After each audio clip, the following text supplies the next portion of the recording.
योगी सरकार जो है एनएसए लगाने की बात कर रही है उन कर्नावल के आरोपियों पर। आप कैसे देख रहे हैं इस कार्रवाई को, अगर ऐसा होता है तो? योगी सरकार बोलती बोलती है, करती तो कुछ नहीं। देखेंगे, आपके सामने आप भी हैं, मैं भी यही। बुलंदशहर में भी ऐसी घटना हुई है, क्योंकि उनका बड़ा अपमान हुआ है। आप समझिए ना, जिसके घर में बारात आने वाली हो और इस तरह की स्थिति बन जाए, मैं उनके दुख को भाई होने के नाते, बेटा होने के नाते समझ सकता हूँ। संभावित अगर 5 या 7 मार्च को वो शादी का अगर समारोह दोबारा से होता है तो क्या आप वहां पर मौजूद रहेंगे शादी? अब तो कल मैं जाऊंगा, मैं हवाई कोई स्टेटमेंट दे दूं तो क्या फायदा, मैं जाऊंगा। अच्छा चंद्रशेखर जी, मथुरा के कर्नावल में जो घटनाक्रम हुआ है पूरा, उससे किस तरीके से आप देख रहे हैं और किस तरीके की कार्रवाई की आप जो है, मैं मांग करेंगे? वहीं जाकर देखूंगा। मेरी परिवार से बात हुई, हमारी टीम लगातार उसमें सक्रिय है। मैंने जाने की घोषणा भी की थी, मैं कल जाऊंगा। मथुरा के दो प्रकरण है, तीन। एक बघेल समाज के व्यक्ति की हत्या हुई, एक शेड्यूल कास्ट के एक व्यक्ति की हत्या हुई, एक बारात में जो इंसिडेंट हुआ जो कि शर्मनाक है।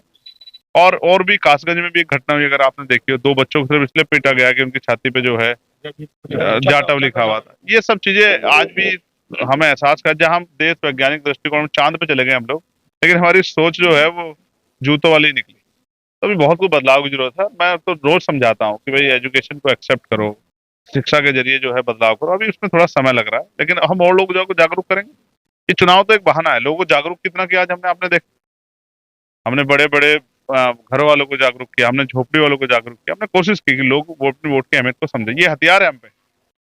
भाई अगर कोई हमारी बात नहीं सुन रहा तो उसको हम गिरा दें, और जो हमारी बात को उठा रहा है उसको हम आगे बढ़े। ये हम पे हथियार है। अच्छा, योगी सरकार जो है एनएसए लगाने की बात कर रही है उन कर्नावल के आरोपियों पर। आप कैसे देख रहे हैं इस कार्रवाई को, अगर ऐसा होता है तो? योगी सरकार बोलती बोलती है, करती तो कुछ नहीं। देखेंगे, आपके सामने आप भी हैं, मैं भी यही।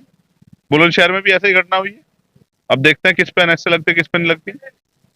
वहाँ तो आरोपी भी नहीं हुए गिरफ्तार, वहाँ एसएसपी का जो कार्यालय है वो भी घेरना पड़ा। और मैं यही कह रहा हूँ, सरकार अगर मुंह दिखाया काम करेगी तो ये स्वीकार नहीं होगा। अभी अभी हम लोग संघर्ष कर रहे हैं, और मेरा विश्वास है कि हम दोनों जगह पे पीड़ित परिवारों को न्याय दिलाने में सफल हो पाए। एक बात और थी, जो पीड़ित है उसकी माँ वो कह रही है कि ये जो पांडाल है लगा हुआ है, ये तभी यहाँ से उखड़ेगा और तभी ये मंडप यहाँ से हिलेगा जब बेटियों की शादी दोबारा, मतलब दोबारा कहीं पे तय होगी। की बात से सहमत हूँ, क्योंकि उनका बड़ा अपमान हुआ है। आप समझिए ना, जिसके घर में बारात आने वाली हो और इस तरह की स्थिति बन जाए, मैं उनके दुख को भाई होने के नाते, बेटा होने के नाते समझ सकता हूँ। उनके आंसू को भी समझ सकता हूँ। मैं आपसे भी कहूंगा, ऐसी घटनाएं उनमें समाज में आपको स्थान नहीं, क्योंकि कोई भी अब इस तरह के जुर्म सहने के लिए तैयार नहीं। संभावित अगर 5 या 7 मार्च को वो शादी का अगर समारोह दोबारा से होता है तो क्या आप वहां पर मौजूद रहेंगे शादी? नहीं, अब तो कल मैं जाऊंगा, मैं हवाई कोई स्टेटमेंट दे दूं तो क्या फायदा, मैं जाऊंगा।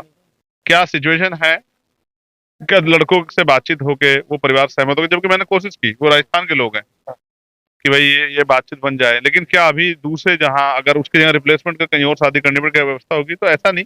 जाके ही मैं कुछ बता सकता हूँ, यहाँ तो कुछ नहीं कर सकता। बहुत बहुत शुक्रिया। तो चंद्रशेखर आजाद थे और कल इन्हें मथुरा पहुंचना है। करनावल में जो एक बड़ा घटनाक्रम हुआ है, दलित बेटियों की जो बारात थी वो वापस लौट गई थी क्योंकि वहां कुछ यादवों ने उत्पात मचा दिया था।